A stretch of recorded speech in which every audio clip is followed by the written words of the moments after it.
Okay, so we've talked about many different approaches. Let's see. Let's go down.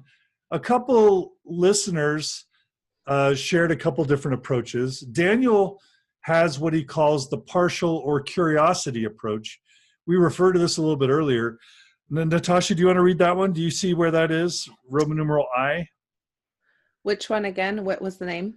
Roman numeral I. It's Daniel Lilligard. Yes. Okay. It says, I put much consideration into how I could share this with my wife without offending her. I ended up telling her that I had read a couple of things about the church that I did not quite understand. I simply asked her if she would be kind to read the same material to help me understand it better. The material in question was, of course, the CES letter. A couple of weeks later, we were both mentally out of the church.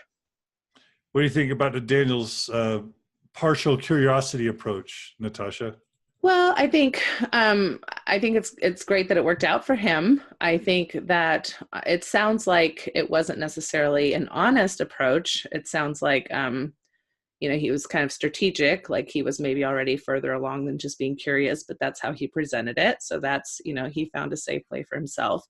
I just want to be very careful that people don't assume that the same result will happen. I've had many, many people say, can you please read this or listen to this podcast? And people are not interested. Many times even spouses, like, I don't want to read that stuff. I don't want to delve into that with you. And that's a boundary they're placing, right? So that's okay too. And so to just be aware that that doesn't always work out that way. But it's great. It sounds like it worked out great for him. Right. Yeah. Going to other approaches, Jeremy has the space it out approach over time. Jeremy says, I planned a lot. I was very worried about the marathon effect, which is the people at the front of the pack running a marathon are already a long ways through by the time the people at the back are able to take their first steps. In this case, my family was in the back. Over a 6-month period, I told them that I was feeling distressed about the church and uncomfortable with my membership. Then after a few months by, I brought them along another step, even though I had taken many more steps during that increment. Then I let them know I was out, whole family too. Obviously, they took it hard, but the shock factor was reduced. It also allowed them to plan for their reaction instead of overreacting to my announcement. I know they took it hard, but this softened the blow and worked for me. So thanks to Jeremy for sharing. What do you think about that approach, Margi? Again, I do think there are some strengths to that approach in that you avoid a lot of information overload in the beginning or flooding, and it kind of allows for things to remain a bit calmer. So there are definitely some positives to that. Ryan adds a little bit to that as well. Why don't you read Ryan's? In saying, I think the best decision I made in the process was coming out as a serious doubter to my family before I made the official decision to leave. It gave them time to process it in bites, and it also gave them the chance to give me answers to my questions. They quickly saw there were no good answers, and that helped them validate my path when I did decide to leave. I'd recommend coming out as soon as your situation allows, ideally as you're still processing everything. So coming out as a doubter before you move to, I'm leaving the church or the church is a fraud. Yeah. I like this approach quite a bit, especially for certain types of people. Like, for example, let's say you're trying to figure out a mixed faith marriage, right? But you've got teenagers or, 10-year-olds or kids. I think this can be a very helpful way to talk to kids, through slower kind of processes along the way. And I think it's also great with extended family. Again, with spouses, I think it's a little bit more complicated, but I think giving things along the way can be helpful. I often say there's no emergency in faith transition, right? We don't have to, we can take it slow. We can pace ourselves. We can, take the system into account as we're trying to make our own decisions. Right. And then of course, Chelsea talks about the blurting it out approach, or as she calls it, volcano mouth. Chelsea writes, my husband laughs. Do you want to read that one, Natasha? Sure. My husband laughs when we recall my coming out story to him. I had been slowly not going to church as often, and one night while out on a date, I just blurted out, "I don't believe the church is true anymore." We've been married in the temple 5 years, and at the time, I was Young Women's president. I think at the time, it was just one of those uncomfortable lines that felt better to just outright say and then hash through it rather than tiptoe around it. Luckily, he is the most understanding person and had a very loving reaction. Even though he was totally shocked, we have since both left and all is good. I don't think, looking back, it would have helped to slowly tell him my thoughts. I needed to work through them myself first. I wanted to be resolute either way before I broke any news to him. Maybe that sounds selfish, but I just needed it to be my choice. Wow. There are a lot of things I like about that as well. Just the level of awareness with regard to her husband and who he was and their relationship and the nature of their relationship. And then as well to herself. And I think all of those things are really important factors. Yeah. So I'm feeling torn. I'm feeling like on the one hand, we're giving our listeners lots of different options to try. On the other hand, I'm feeling like we're going to overload our listeners with a million different varieties of approaches. Listeners, I hope that's okay. Well, I think what we're offering is some basic guidelines, and anything that would come from us as professionals, especially, is guidelines. Yeah. And so, kind of like the sooner is better than later, especially with a spouse, or relational is better than informational. But those are guidelines. And what we're seeing in the stories and in the narratives of people who are writing in is that, different things, different strokes for different folks is also what works. And you have to kind of trust yourself. So take information that we're giving you and then fit it into your own personal relationships with your own personal wisdom. Exactly. And use that differentiation for each relationship that you have. And don't necessarily have a bias that because it's a family member, that there's intimacy there or that vulnerability should be granted. Absolutely. I love that. Okay. So we've talked a lot about kind of the content and the framing and the messaging, and the quantity of what's shared. Let's talk really quickly about sort of the mechanics of sharing. We've sort of been assuming, I think, sort of this sit down approach where you sit the spouse or the children down and you have this kind of direct conversation. And I think that is wholly appropriate for many of our situations. But listeners remind us, many of you have reminded us that there are other options, depending on safety, depending on geographical location, depending on people's emotional profile and their maturity and their reaction styles. And so in addition to kind of the face-to-face sit-down approach, which has its advantages and disadvantages, advantages being it's direct, it's personal, it's intimate, the downsides being it could blow up, it can be, it can backfire, it can cause shouting matches, it can even cause fights. There are other options. There's the email option. There's the text option, which I don't necessarily ever recommend. I'm pretty much going to strike off the text option, but I guess it's something you could consider. There's the email or the handwritten letter or the phone option. And I'll just read one listener comment, and then I'll have Natasha and Margi both share their thoughts. David writes, "We let our family know by email. Should have done it in person. We felt we explained our exit in very brief terms. We should have followed John Dehlin's advice and kept it even shorter. We love you and want to always be a part of your life." This is what he's saying they should have said. Quote, "We love you and want to always be a part of your life. For reasons that we don't think it would be worthwhile explaining, we're no longer going to attend church." Close quote. Something basic and brief like that. And so David suggests, insist on avoiding getting into details. It will not go anywhere good. Okay, so he's saying he regrets email and thinks it would have been better to do it in person. I've said never do it in text. Natasha, what do you think about email or a handwritten letter or even a phone call versus a face-to-face? I'm going to steal Margi's comment, which I'm sure she would say, which is, it depends on the situation.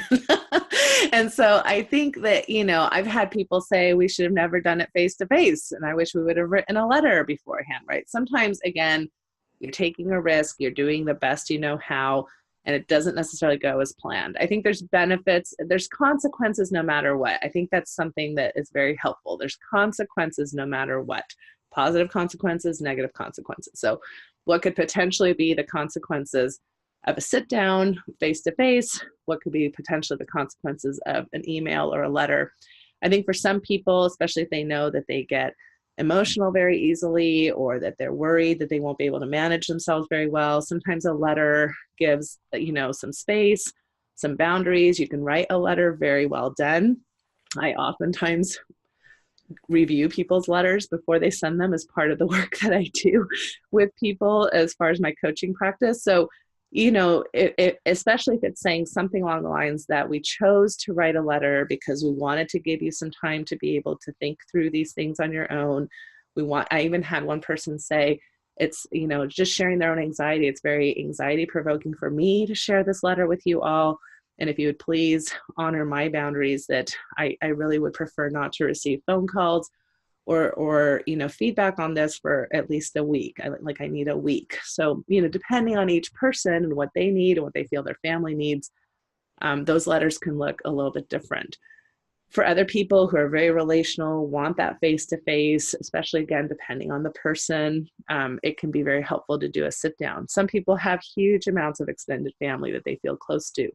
They feel like they don't, by the time they have a minute to sit down with everybody, the phone tree is already going to be taking off, right? So they want everybody to kind of get the information at the same time. So that's another reason why people choose email or a letter.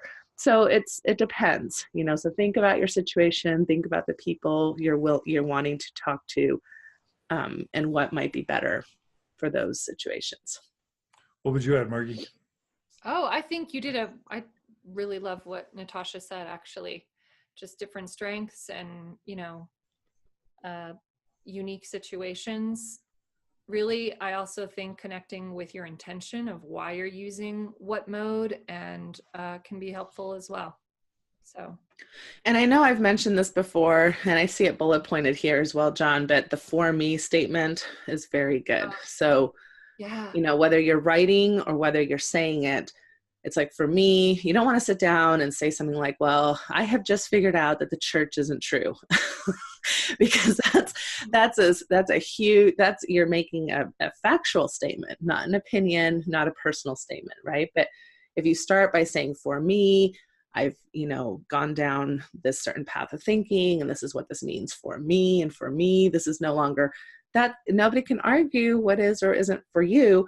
And plus, you're already implying, just by saying that you recognize that maybe for them it's very different. So it makes room for everybody's opinion on the matter. I love it. Yeah.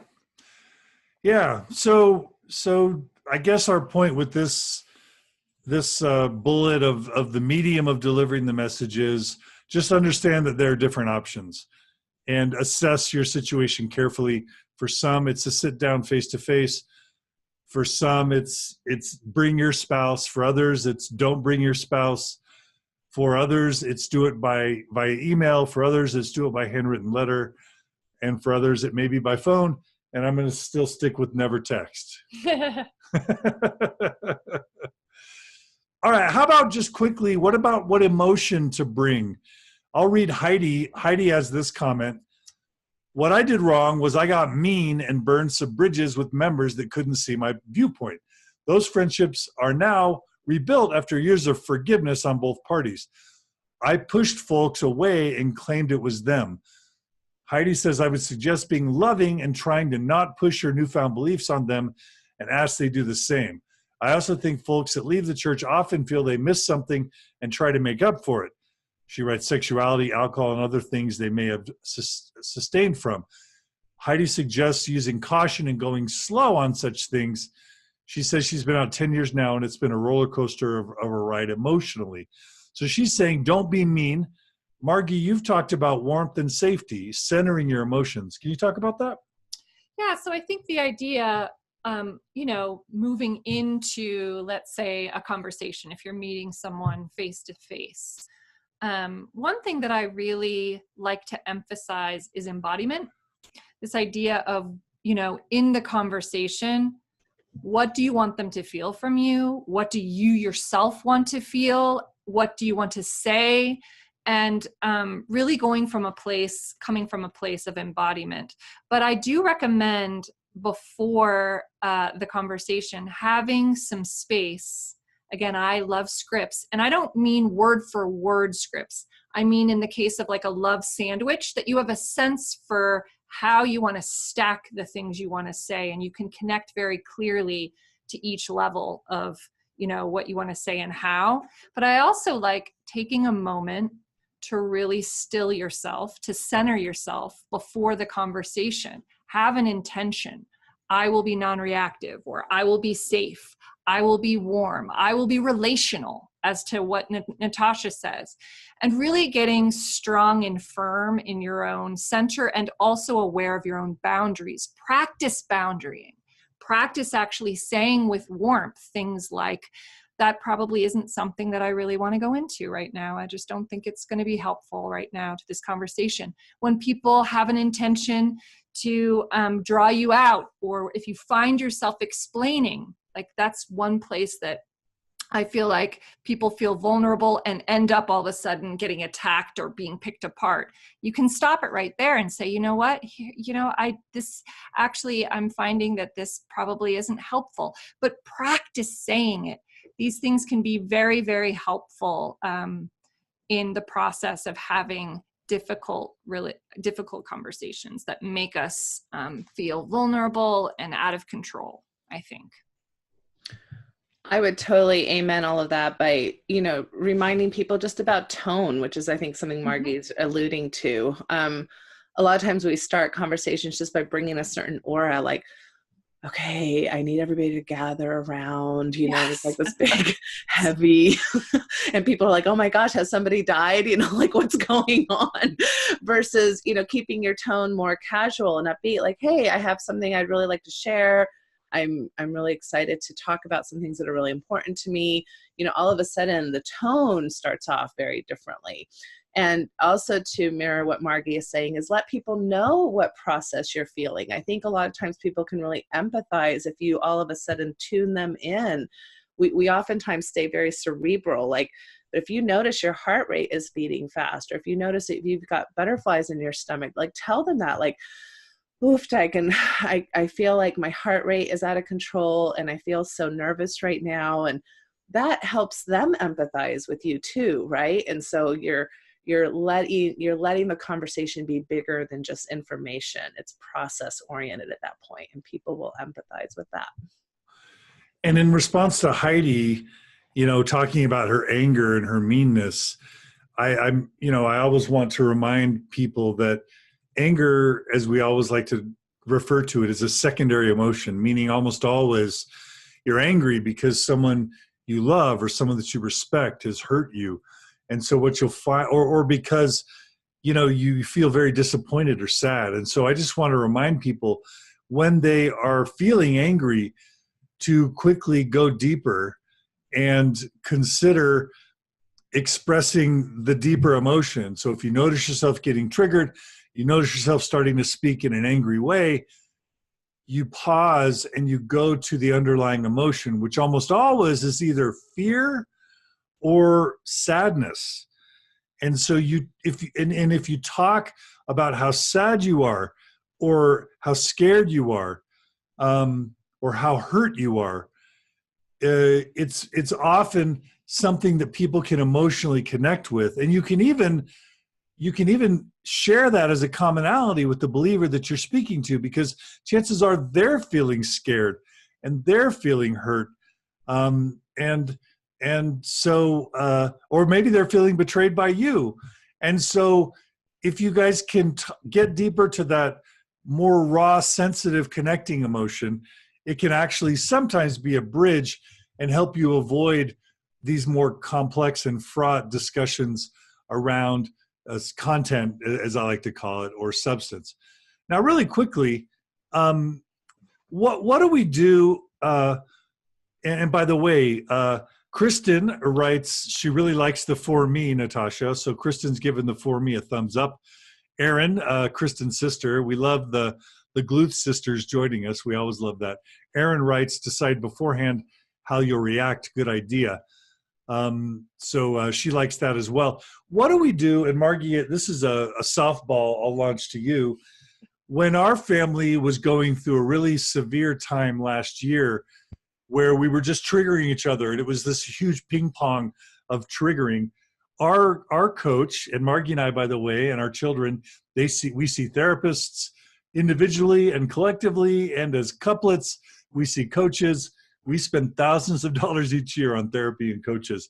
When we had a really traumatic event last year with our family, can you tell them the tool that Liz taught us when things start to go emotionally sideways? Because inevitably, no matter how centered you are, no matter how careful you are in your framing, things can go emotionally sideways. And so I'm hoping you're tracking with the tool that Elizabeth shared with us that we want to give you as a tool. Yes. So emotional regulation 101. This has been tremendously helpful, I think, for us in our family system. So the idea is shelving. So it does involve a level of awareness. You're in discussion with someone and you can tell that you are no longer, you're in fight or flight, right? You are no longer feeling calm, safe. You're in this place of feeling triggered, of having sudden heat, of, feeling unsafe. So a great thing, and we've scripted and practiced, and it has really transformed our family relationships, is to say, I really love you and I care about this conversation. And you always speak about yourself. So you don't want to speak about your partner or, assign blame to your partner. You've really lost it. Like, I can tell you're really triggered. It's all from first person. So I can tell I'm feeling triggered. I really love you and I care about our relationship. And I think for now could we take a break and we'll come back to it at a time that I'm feeling a little bit calmer and that I can really respect and speak the way that I want to you. Simple as that. Yeah. And we'll just, Natasha, you mentioned the fight or flight or freeze response, the amygdala, the emotional centered brain. I don't think we can ever remind our listeners enough that once your fight or flight or freeze system is triggered, your IQ literally declines between 10 and 20 points, which puts you, if you're of average intelligence, into the disabled category in terms of cognitive impairment.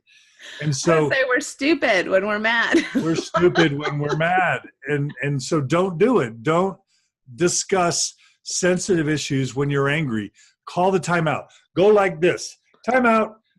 Oh my gosh. I love you so much. I love you so much. I care about you so much. We are going to take a break for an hour or a day or a week or a month or a year, whatever it takes for everyone to calm down and have a conversation in a calm, measured, affirming way where we're vulnerable and showing our love and our kindness and our compassion, not our anger. The only thing that I'll usually add to the timeout strategy is that there's, some people tend to be pursuers and some tend to be withdrawers. Right. So it's typically the withdrawers that like to call the timeouts and then the pursuers all get torqued. Right. So I just say, if you're calling the timeout, anybody has the right to call the timeout, but then it's your responsibility to bring the topic back to the table. You just can't disappear for the next month and people feel like then there's nothing that's been resolved. So important. I forgot that.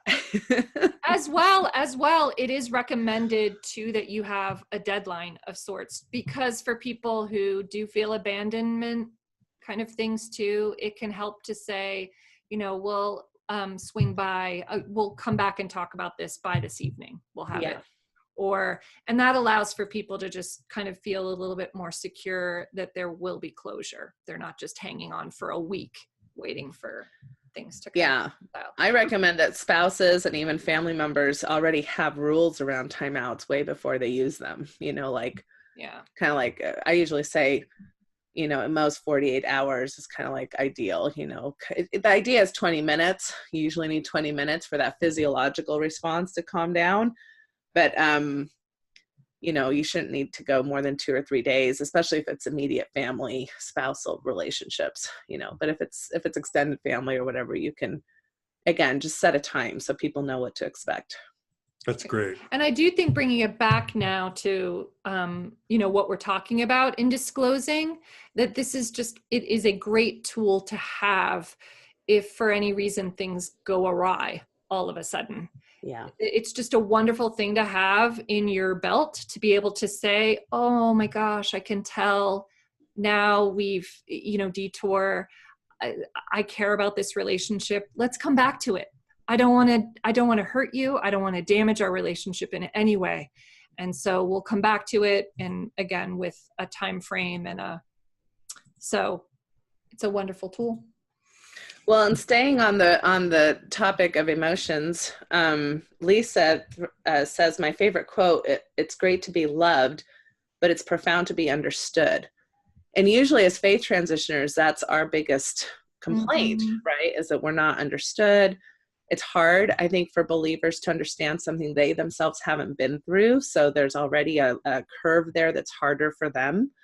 I would just encourage transitioners to remember that they also want that same thing. It's one thing to love our believing families. It's much more profound to have them feel like they're being understood, in their own reactions and their own weaknesses and their own struggles to understand us. Yeah, and my couple things I'll add is that ideally, one of the common reactions that doubters and non-believers feel is that they understand the believing standpoint. So they get why believers believe. And I think for them, it's easy to forget that they were once believers too. That's kind of the admonition I have to non-believers or to doubters is don't forget that you were once a believer and that you once would have had many of the similar reactions that they do, which is a call to compassion for you and is a call to empathy and love and an extra sort of sense of generosity. And then, yes, we all want to be understood. What I think we forget as non-believers or as doubters is that for many people, merely the act of truly understanding and showing empathy is a bridge too far. Because as soon as they are willing to read or learn or put themselves in your shoes, you're basically asking them to dismantle their worldview and to potentially risk undermining everything that their life is based on and everything that matters to them. So sometimes an expectation of being understood is just a bridge too far for some of our believing family and friends. Not all, but some.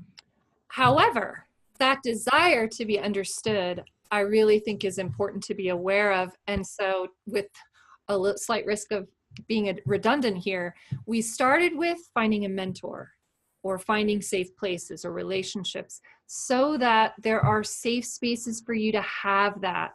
So you don't place those expectations on relationships that actually they're not at a level for them to show up for you in that way. So it is important, though, to have those places for you to freely express, for you to be empathized with, for you to feel understood. That need, I so hear, and you just want to find the right relationships for that. Shout out to Lindy. Lindy helped us organize our Mormon Faith Crisis workshop in Orem. She did a fantastic job.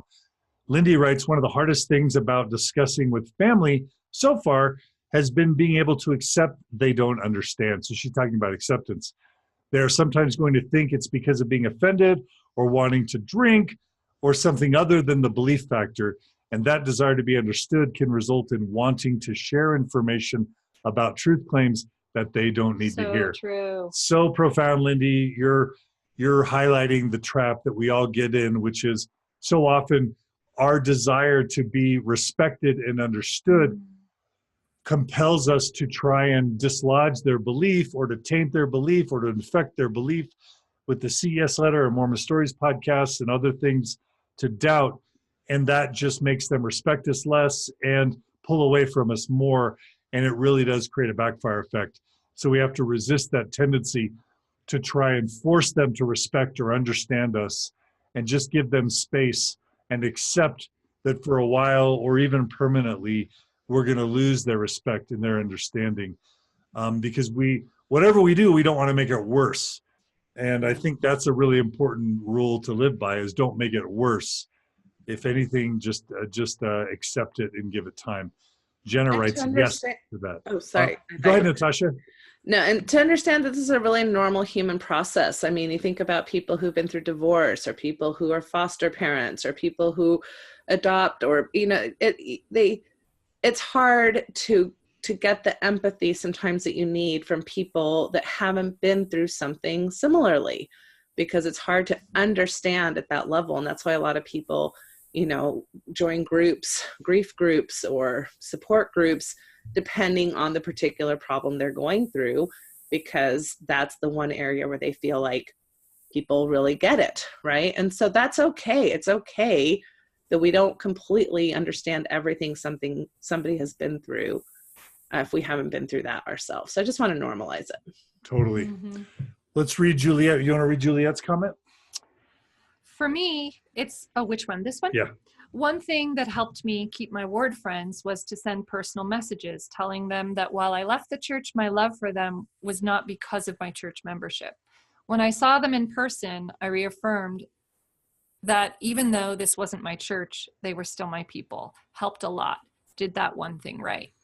Good job, Juliet. Yeah. Thumbs up. Beautiful. All right. We've got a few more minutes with today's episode. And we've got some closing points to make.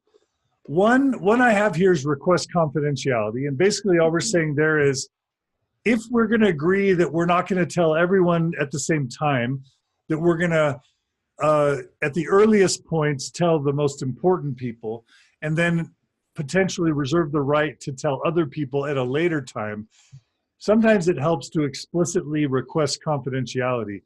Some of the biggest breaches I've seen in a marriage is when the non-believer comes out to the believer, and then the believer runs and discloses to the non-believer's parents and extended family without permission, Or the bishop. as a way to have leverage. And it can really cause deep damage and a breach to confidentiality. Also, a believing family a believer may want to protect or choose their own time for when their Orthodox family finds out. And so just this discussion of confidentiality and requesting it explicitly when you desire it can be really helpful. Were you going to say something, Natasha? No, I was just adding the bishop to your list of people that sometimes, you know, a believing spouse will go talk to their bishop before the non-believer or the doubter even wants the bishop involved. Totally. So as just a side to confidentiality, which I love and I think is really important, I have had situations where I did not tell someone because I knew that for them, filtering the confidentiality they would need to show me would require so much effort. They'd have to filter from holding it for someone else that they are really close to, that I knew I wouldn't tell them at that time. And that's something that you can weigh in your process too, is I waited until, so if you have a couple people that are really close in your family, or I don't know, try to be aware of people holding and filtering for you and for how long. Yeah, whether it's fair, one, and whether they've shown that type of trust before. Exactly. Yeah. All right. So requesting confidentiality is something. As far as what to respect, I just have kind of the scale on what we can expect when we disclose to somebody.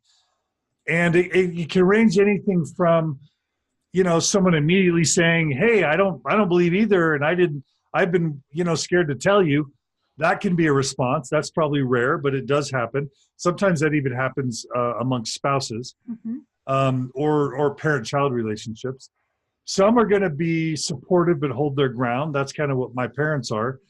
That's also probably a little more rare, but it happens. I would say the most common response is crickets.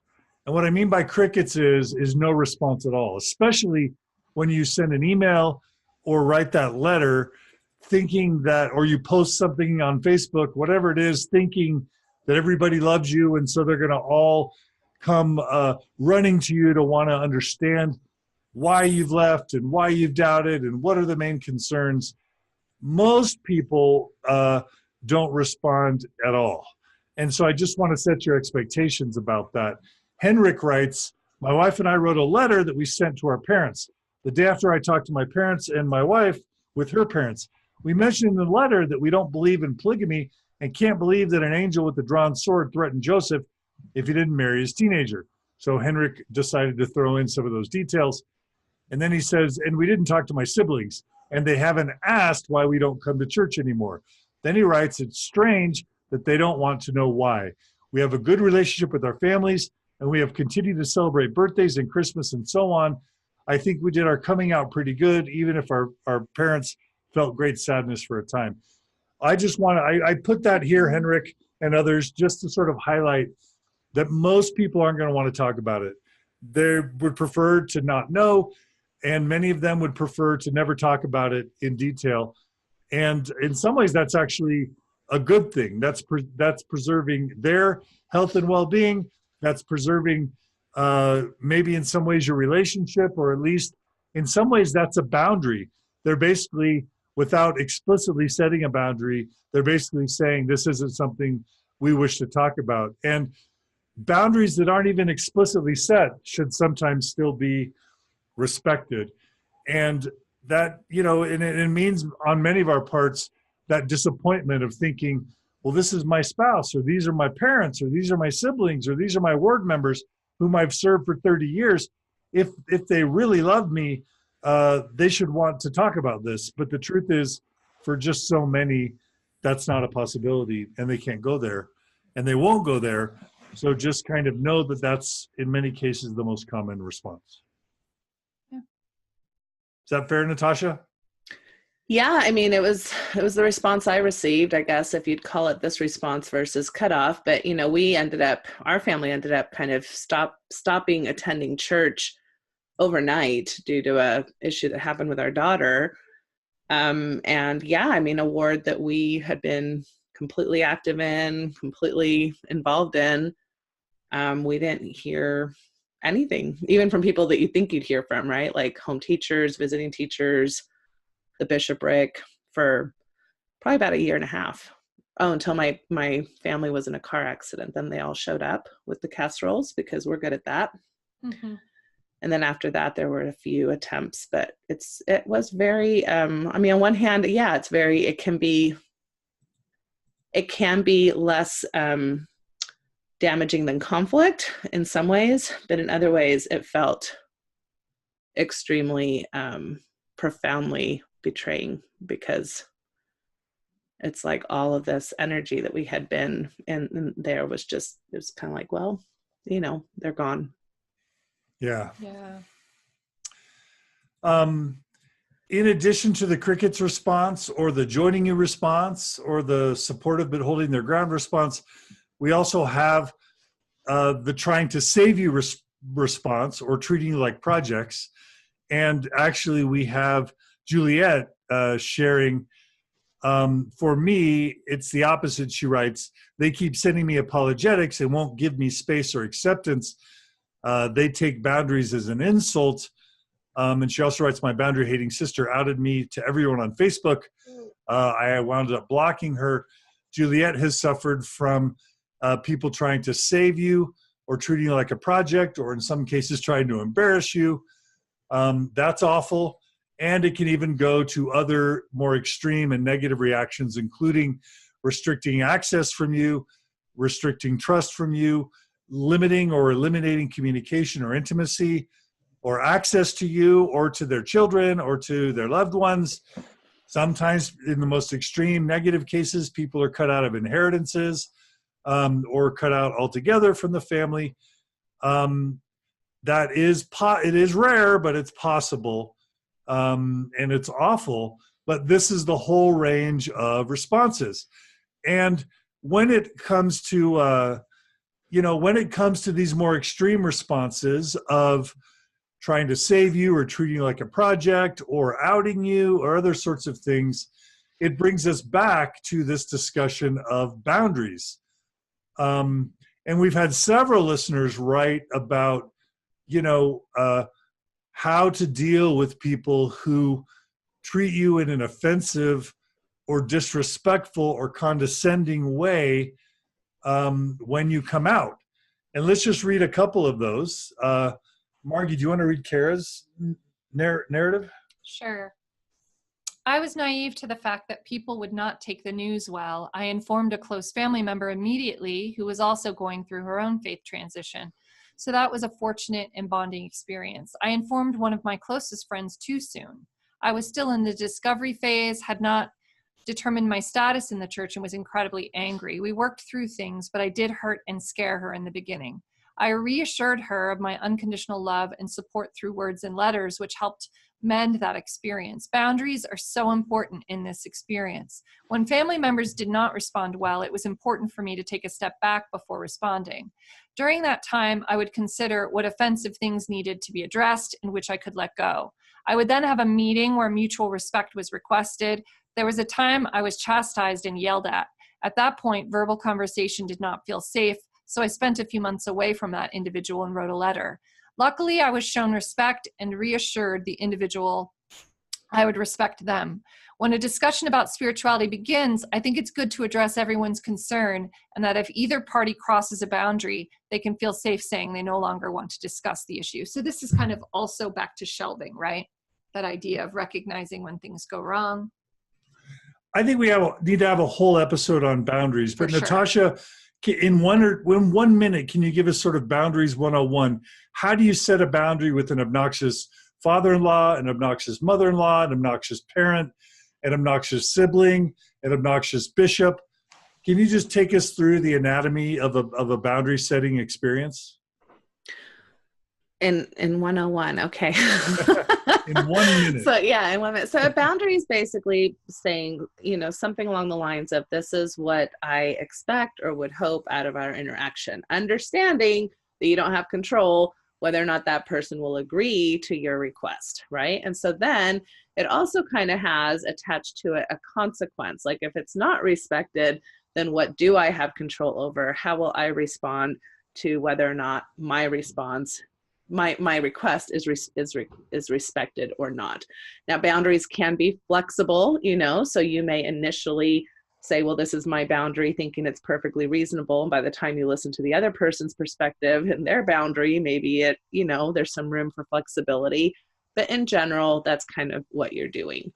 And then you have to make sure that you fulfill your part of respecting the consequence that you felt comfortable with, and not just going, which I think is why a lot of times people, especially in Mormonism, struggle with this, is because we have been raised to be sacrificial. We've been raised to be caretakers. We've been raised to be forgiving.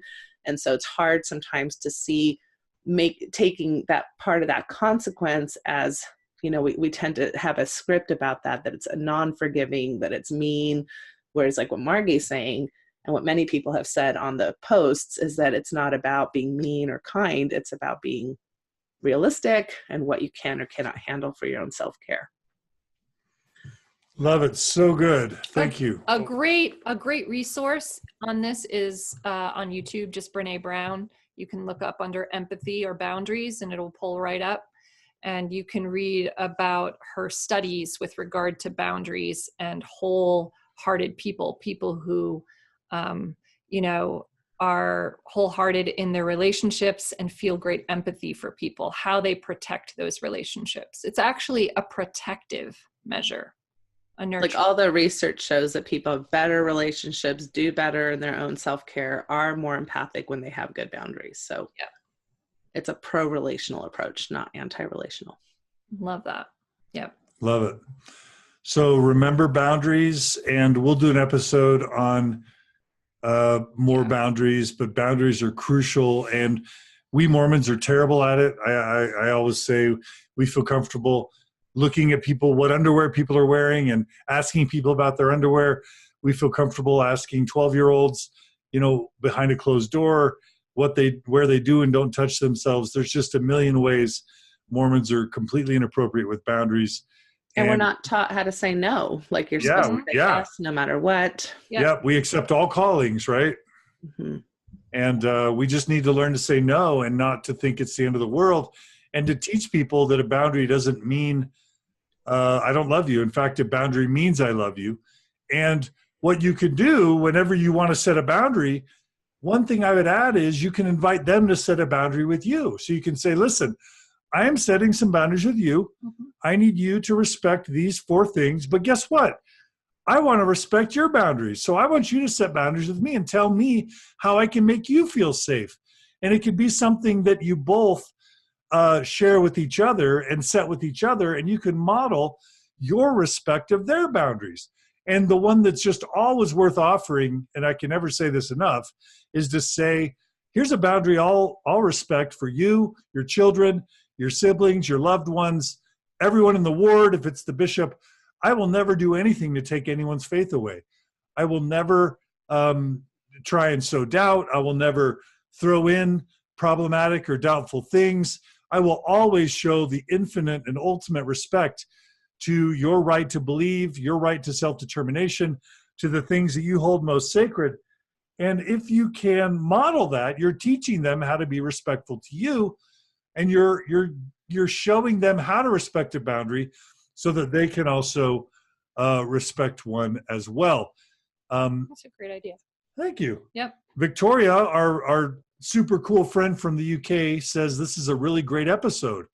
Thank you, Victoria. We love you, and we want to have you on Mormon Stories podcast soon. Message me. We need to get that scheduled. Alan Mount. We love Alan Mount. We recommend Alan Mount's series called Marriage on a Tightrope, I think. Alan writes, we had family tell my wife she should do the hard thing and leave me. Yikes. Yeah, that's awful when believing family encourage their child or their family member to leave the doubting or disbelieving spouse. Hopefully, Alan, you had some luck erecting a boundary there, because that's kind of an unacceptable response. And we've heard of bishops doing that as well, encouraging the believing spouse in rare cases or extreme cases to encourage the believing spouse to leave. And that just should never happen. And I think I remember talking to Elder Holland once, and him saying an apostle would never encourage a believing member to desert a non-believing member just because, they're a believer. That in general, they just think it's wrong to tell people who they should and shouldn't stay married to. And so remember that. I'll just put in a plug right then I think that if you are in a mixed faith relationship, and we've said this before, it's so important to get help as a couple. Because one of the things, if you really want your relationship to survive or to give it the best chances to survive, is to really become allies first, because you will need to be allies and have each other's back in many ways, with your community, with your children, with your extended family, with your ward.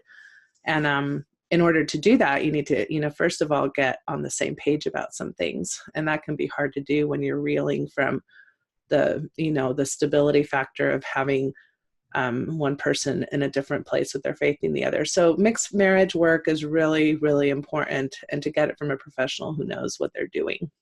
Yeah. Yeah, I like to tell people, I would never, if someone came to me with an eating disorder, I would refer them to an expert on eating disorders. If someone came to me with bipolar disorder, even though I'm a psychologist, fully trained, I would refer them to an expert in bipolar disorder. Same with drug addiction. I wouldn't try and treat someone with a heroin addiction. I would refer them. And my point in saying all that is, a Mormon mixed faith marriage is as much a specialty or more as any of those things I just listed. And so find an expert. Use Margi, use Natasha, use me, use people that we're happy to refer you to, because you need an expert to help you through this in many instances. And we don't say that in any selfish way. We just have learned by sad experience that people who don't specialize in these topics, whether it's a well-intended believing member of LDS Family Services or a secular therapist that doesn't really understand Mormon culture. These people can do a lot of damage by being invalidating either to believers or to non-believers. You need someone skilled to do this. Okay, a couple other final points. I want to make this point. In terms of their reaction, I like to say this. Their reactions, so remember this tool, their reactions are almost always about them. Another simpler way to say that in fewer words is it's not about you. So if your spouse or if your parent or if your in-laws or if your siblings or if your bishop freak out, that's the door. If they freak out, do you want to get it while I'm talking or not? It's okay. Sorry. We're having lunch delivered. So thank you, sweetie. Sorry about that. If they freak out, it's about them. What it means is they're scared. It means they're worried. It means they're anxious. It means they feel like their worldview is threatened. And even if they call you names, even if they take it out on you, even if they mistreat you, in the end, it's not that they care about you. It's that they're acting out of self-preservation. They're acting out of sadness or frustration. And so try to not take it personally. If people react that way, try to remind yourself their reactions are about them, not about you. And that sometimes can be helpful. How does that sound, Natasha? Yeah, I often say that's when, because I think a lot of people feel really guilty, like, oh, I'm going to break my mother's heart, or I'm going to anger people, or I'm going to, again, that responsibility we tend to take. But I think you're absolutely right. People are in charge of their own work. They can get help from, resources as well. And so it's not your job to manage another person's reaction. So I know we're all relational and we all, coexist. And at the same time, you don't have to burden yourself with their reaction. Mm-hmm. Yep. Their reaction's about them. They need time to grieve. They need time to heal. They need time to adjust. They need time to observe, and oftentimes their initial fear is that you're going to wreck your marriage, you wreck your kids, wreck their grandkids, throw your life in the toilet. But if you can live a healthy, happy, fulfilled, meaningful life, many of them will become reassured over time and say, wow, you actually seem healthier and happier. And that will assuage for many some of their more serious or significant concerns. I guess another thing I want to say here, just to make it even more systemic, sometimes the reactions aren't so much about them or you. It's really about what the system has taught us. And unfortunately, I do give responsibility kind of to the overall culture of Mormonism, that we have taught people to be scared of doubters. We have taught people to have a lot of angst about empty, chairs at the table of the celestial kingdom. And, on the one hand, I'm glad when you say things like Elder Holland has said things to you personally, that he would never want anybody to leave. On the other hand, it angers me that they're not more forthright about giving those types of messages when they know so many people are struggling. And in fact, oftentimes do the opposite and add to the narrative, like the classic Renlund talk that we've talked about before that just happened just a few weeks ago, where they really cause more divide then. So I guess I want to also not just kind of remember that we're all part of a system here. Maybe that can help you empathize with some of your more believing Orthodox people, that some of that, even if it's very painful and even if it's inappropriate and even if it's abusive, sometimes comes from this place of how they were taught to respond. So good. Love it. Aaron writes, yes, ! Reacting how we've been taught to react. Mm-hmm. Victoria says, yes. Lots of people like that systemic point, Natasha. A couple more things and then we need to close. Linda writes, part of the challenge of setting boundaries with true believing family members is their belief in their stewardship. This is another systemic thing. Mm-hmm. She means by that, grandparents, parents, and other family members often feel an enmeshed eternal responsibility to their family, I think this belief motivates much of the rescuing and judging that occurs. That is so true, Linda. We validate that, we respect that, and we'll reiterate that that's an important moment and opportunity to put up new boundaries and to say, I love you. I so am touched by you, Dad or Grandpa, wanting to taking seriously what you feel is your priesthood authority and wanting to coach or mentor us or exhort us or call us to repentance for what you think is the true path for us. And I just want to say thank you for that. And then you, of course, lovingly put up a boundary and say, but for now, I want to relieve you of that burden. I want to lovingly lift that burden from your shoulders and say, for now, if you could just show us unconditional love and support, and we'll offer the same back to you, we'll get through this. And my goal is that we have a healthy, strong relationship. So please support these boundaries if you can. And I think our relationship will only thrive and grow. Now, one last thing. Anne writes, many cannot afford a therapist. And Anne, I think that is a wonderful way to close this episode because, coaching and therapy rates are super high for many.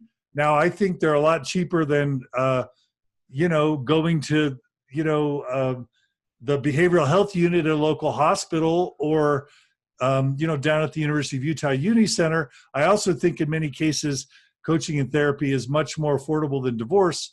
But you're right. There are many people that simply don't have the cash to pay $100, $150, $200 an hour for a coach or therapist.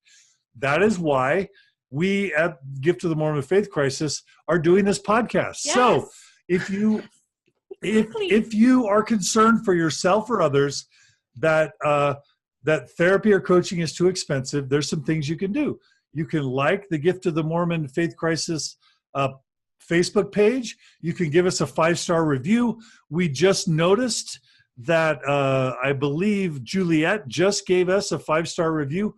Please do that right now. Please like this podcast page. Please give us a positive review, and please consider donating 10, 25, 50, $100 a month, whatever you can afford. You can know that by supporting this resource, which is not only a podcast, but it's also these events that happen. If you want to attend Natasha's workshop or my workshop or retreats that Natasha and I do together, or refer other people to them. If you have friends or family that are struggling, those retreats and workshops are specifically priced so that you pay less than the cost of 1 hour of therapy or coaching for sometimes 1 to 2 full days of coaching and support. That's why we do these events. We're pulling our hair out at how hard it is and how difficult it is to market these events. We know there's people in desperate need. We don't know how to reach them. So if you can spread the word that there are workshops and retreats being scheduled every month to support people, whether it's in Oklahoma City with Natasha or Kansas City with Natasha or Salt Lake City with me. We're thinking about Arizona. We're thinking about, Colorado. We're thinking about other locations. There's a Switzerland thing planned for Europe. Please let people know about these workshops and retreats. They're much more affordable than individual therapy. Please become a monthly subscriber or donor to this podcast, not only for yourself, but to pay it forward. Surely you can afford $10 a month, either for yourself or for others. And then just spread the word. If you could just, put on your Facebook, put on your Instagram, put on your Twitter that you value these episodes, that other people should check us out. Spread the word. That's a way we can help people who can't afford coaches or therapists get the support and the help that they need. Beautiful. And can I add another layer? Please. So that is why we've tried to make this podcast interactive, is we love this idea of meeting you where you are and having this be a shared space. And so if you find a topic comes to you or something would be truly helpful, and write to us, let us know of topics that you're facing that you feel like you could really benefit from being supported. We're here for you.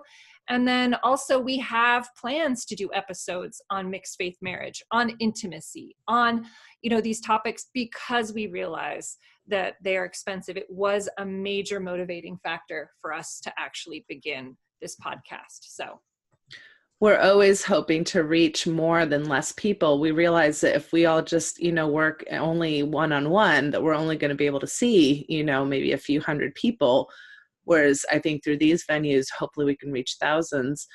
And another thing that's coming up that I'm not sure if it's up yet or not, John, but we're going to be doing webinars, interactive webinars. So we have a mixed faith marriage webinar coming up in April, 3 different dates where we're, wanting to have you join us if you can, but they'll also be recorded so that then people can purchase those for a very affordable price, and then have some really, very clear, specific strategies around dealing with a mixed faith relationship.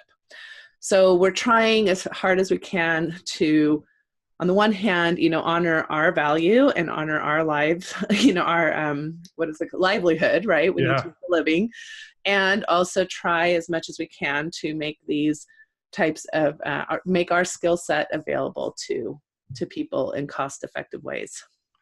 And we're getting a lot of really kind messages from our listeners. Safiwe writes, very profound. Toddy writes, you guys have been my therapy for the last year. Thank you so much. Lindy, hey Lindy. Lindy writes, the Faith Crisis workshop was so amazing. It is affordable and several hours long. And you make lasting relationships and friendships with people who can relate to you. Excited for the June conference, she writes. Of course, we're doing something in Salt Lake City this Saturday. For those who are around Salt Lake City this Saturday, we're doing a little mini workshop. Aaron writes, this has been amazing. Thanks, guys. Keep up the great work. People need this. Kristen writes, thank you so much. These podcasts are so appreciated. And Margi and Natasha, thank you guys. Thank you, John. You are amazing. You're amazing. We love you. Natasha, you're amazing. And you are both amazing. And our listeners are amazing. Haven't we gotten the best comments and so good. So from our listeners? Yes. So wise. We love our loyal listeners and viewers. Thank you. And those joining us on YouTube or Facebook broadcasted later. And of course, those joining us by listening to our MP3. If you listen to us on iTunes, please give us a 5-star review on iTunes. Please like us there, because those positive reviews also make a huge difference. And just thanks to everyone for joining us. We're really loving this stuff. And now we're going to have episodes, 14 and maybe even 15 in the can. And we have many more episodes coming ahead. We kind of try and record these things on Tuesdays. So join us again, hopefully next Tuesday, for another episode of The Gift of the Mormon Faith Crisis. Thank you for being with us. Awesome. See you all later. Thanks, everybody. Thanks, Natasha. Bye-bye. See you guys soon.